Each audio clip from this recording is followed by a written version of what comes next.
ومدير هذه المدرسة أخينا الفاضل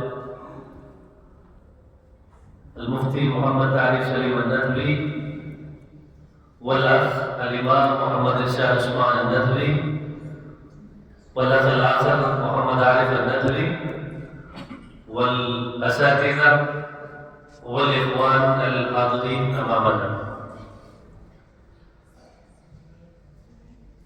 سمعنا البرنامج والمساجلة الشعرية التي قدمتموها أمامنا باللغة العربية.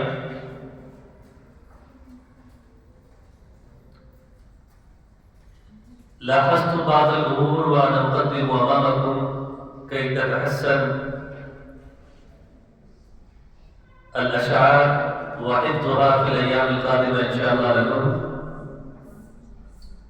أولاً، كان اختيار الأشعار جميل جداً، والأشعار كلها تدل على معاني تشير على حسن الخلق والإحسان والمودة، وبعض الأشعار تشير على الشجاعة والحماسة،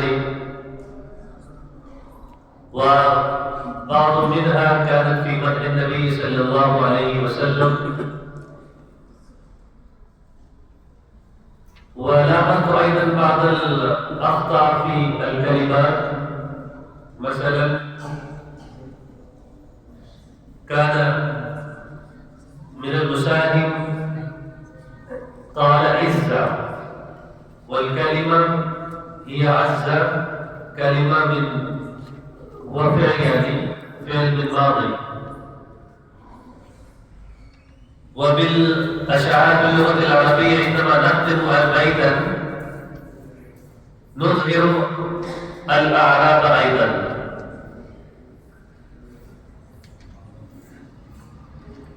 وعندما نقوم بالمساجلة الشعرية في أغلب الأحيان ينتهي الشعر على حرف ويبدأ الفريق الآخر الشعر الآخر من نفس الحرف الذي ينتهي إليه الشعر، ولكن غير الترتيب هنا كما أخبرنا المدير. وأنا أهنئكم على حسن خياركم للأشعار والأبيات التي قدمتموها أمامنا. وأنا أقول يعني عندما كنت في هذه السنة، هذا السن الذي كنتم 10 سنوات أو 15 سنوات، ممكن حفظنا بيتا أو 5 أبيات فقط باللغة العربية.